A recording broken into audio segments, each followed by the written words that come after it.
നമസ്കാരം. വീണ്ടും വഖഫ് തന്നെയാണ് വിഷയം. നമ്മുടെ മുഖ്യമന്ത്രി വി ഡി സതീശൻ വിശദീകരിച്ച് ഇപ്പോൾ ഊരാക്കുടുക്കിൽ ചെന്ന് പെട്ടിരിക്കുകയാണ്. ന്യായീകരിച്ച് കുടുങ്ങുക എന്ന് കേട്ടില്ലേ? അതാണ് ഇപ്പോൾ സംഭവിക്കുന്നത്. മുഖ്യമന്ത്രി കഴിഞ്ഞ ദിവസം നടത്തിയ വാർത്താ സമ്മേളനത്തിൽ നടത്തിയ ന്യായീകരണ വേഷം നമുക്ക് ആദ്യം കണ്ടുവരാം. എന്താ പ്രചരിപ്പിച്ചത് പ്രതിപക്ഷ നേതാവ്? ഈ അമുസ്ലിം അംഗങ്ങളെ നിയമിക്കാൻ വേണ്ടി സർക്കാർ ഹൈക്കോടതിയിൽ പറഞ്ഞു. സർക്കാർ എന്താ ഹൈക്കോടതിയിൽ പറഞ്ഞത്? ഇപ്പൊ വന്ന കേസ് തള്ളിക്കളയണമെന്നാണ് പറഞ്ഞത്. ആണല്ലോ. എന്താണ് സത്യം? രേഖകൾ തന്നെ സംസാരിക്കട്ടെ. നമുക്ക് ഈ സർക്കാർ ഹൈക്കോടതിയിൽ സമർപ്പിച്ച സത്യവാങ്മൂലം ഒന്ന് കണ്ടുവരാം. തീയതി കുറിച്ചു വെച്ചോളൂ. 2026 ജൂലൈ മാസം 14 അതിലെ അവസാന വാചകം ഇങ്ങനെ: in the above circumstances the writ petition is devoid of any material and hence the same is liable to be dismissed. നമ്മുടെ മുഖ്യമന്ത്രി പറഞ്ഞത് ഇത്രയും സത്യമാണ്. വഖഫ് ബോർഡ് പുനഃസംഘടനയുമായി ബന്ധപ്പെട്ട് ഹൈക്കോടതിയിൽ വന്ന ഹർജികൾ തള്ളിക്കളയണമെന്നാണ് സർക്കാർ ആവശ്യപ്പെട്ടത്. പക്ഷേ അതുമാത്രമാണ് സത്യം കേട്ടോ. അതിനു മുകളിലുള്ള ഒരു പാരഗ്രാഫ് കൂടി ഞാൻ വായിക്കാം. Taking note of all the above facts and informatives, the government is prepared to reconstitute the board strictly in compliance with the mandate of section 14 of the Unified Waqf Management, Empowered Efficiency and Development Act 1995. അതായത് വഖഫ് നിയമത്തിലെ section 14 പൂർണ്ണമായും പാലിച്ചുകൊണ്ട് വഖഫ് board പുനഃസംഘടിപ്പിക്കുവാൻ സർക്കാർ തയ്യാറെടുക്കുന്നു. വളരെ വ്യക്തമായി തന്നെ ഈ സത്യവാങ്മൂലത്തിൽ പറഞ്ഞിരിക്കുന്നു. അപ്പോഴും സംശയം, പ്രതിപക്ഷ നേതാവ് പറഞ്ഞ ആ വാക്കിതിലില്ലല്ലോ. സെക്ഷൻ 14, ആ സെക്ഷൻ 14ലാണ് 2 മുസ്ലിം ഇതര വിഭാഗത്തിൽപ്പെട്ടവരെ കൂടി ചേർത്തുകൊണ്ട് വഖഫ് ബോർഡ് ഉണ്ടാകണം എന്ന് നിർബന്ധിക്കുന്നത്. ആ സെക്ഷൻ 14 പൂർണ്ണമായും പാലിക്കുമെന്നാണ് വി ഡി സതീശൻ സർക്കാരിന് വേണ്ടി അഭിഭാഷകർ ഹൈക്കോടതിയെ അറിയിച്ചത്. രേഖാമൂലം അറിയിച്ചതാണ്. അതായത് 2 മുസ്ലിം ഇതര വിഭാഗത്തിൽപ്പെട്ടവരെ കൂടി ഉൾപ്പെടുത്തിക്കൊണ്ട് വഖഫ് ബോർഡ് പുനഃസംഘടിപ്പിക്കാൻ സർക്കാർ ഒരുങ്ങുന്നു എന്ന അർത്ഥം ഭംഗ്യന്തരേണ ആ സത്യവാങ്മൂലത്തിലുണ്ട്. അത് വായിക്കുന്നവർക്ക് അങ്ങനെയാണ് മനസ്സിലാവുക.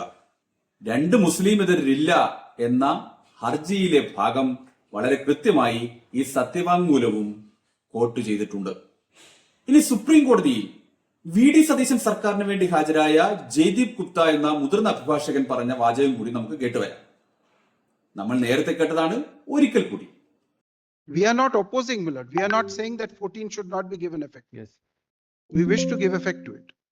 സെക്ഷൻ 14 നടപ്പാക്കുന്നതിന് ഞങ്ങൾ എതിരല്ല. ഞങ്ങൾ നടപ്പാക്കുമെന്ന് ഹൈക്കോടതിയെ അറിയിച്ചിട്ടുണ്ട്. ഏത് സെക്ഷൻ 14? 2 മുസ്ലിം ഇതര വിഭാഗക്കാരെ കൂടി ഉൾപ്പെടുത്തിക്കൊണ്ട് വഖഫ് ബോർഡ് പുനഃസംഘടിപ്പിക്കുന്ന സെക്ഷൻ 14.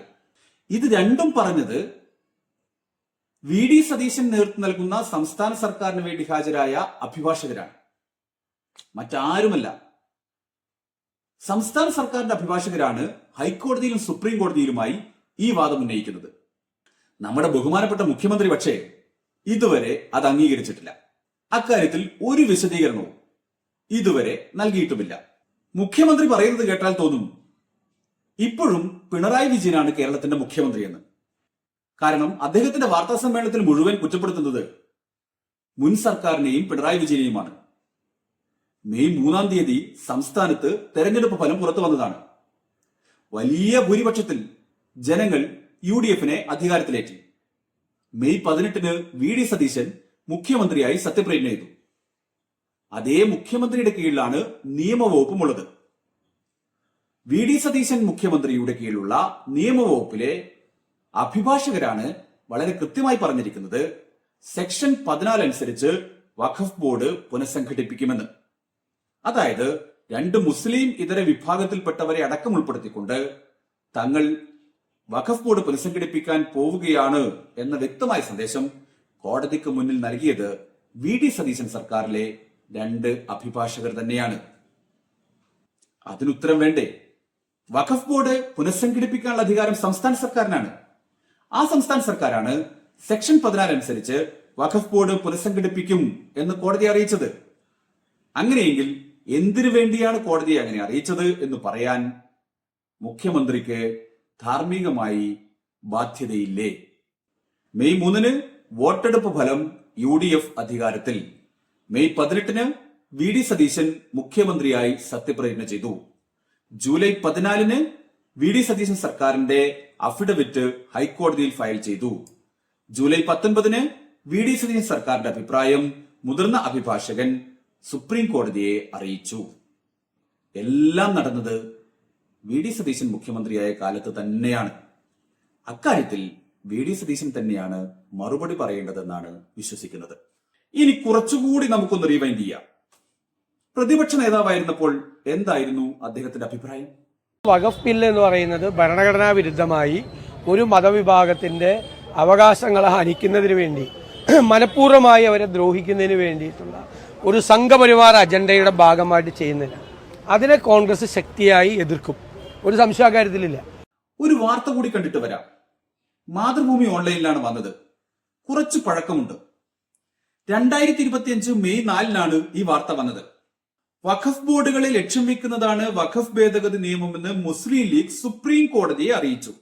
വഖഫ് ഭേദഗതി നിയമം മുസ്ലിങ്ങൾക്കിടയിൽ ആശങ്ക സൃഷ്ടിച്ചിട്ടുണ്ട്. PK കുഞ്ഞാലിക്കുട്ടിയുടെ മറുപടി സത്യവാങ്മൂലം അഭിഭാഷകനും രാജ്യസഭാംഗവുമായ ഹാരിസ് ബീരാനാണ് സുപ്രീം കോടതിയിൽ ഫയൽ ചെയ്തത്. അപ്പോൾ ഒറ്റ ചോദ്യമേ ഉള്ളൂ. UDFന്റെ ഔദ്യോഗികമായ നയം വഖഫ് നിയമ ഭേദഗതിയെ എതിർക്കുക എന്നതാണ്.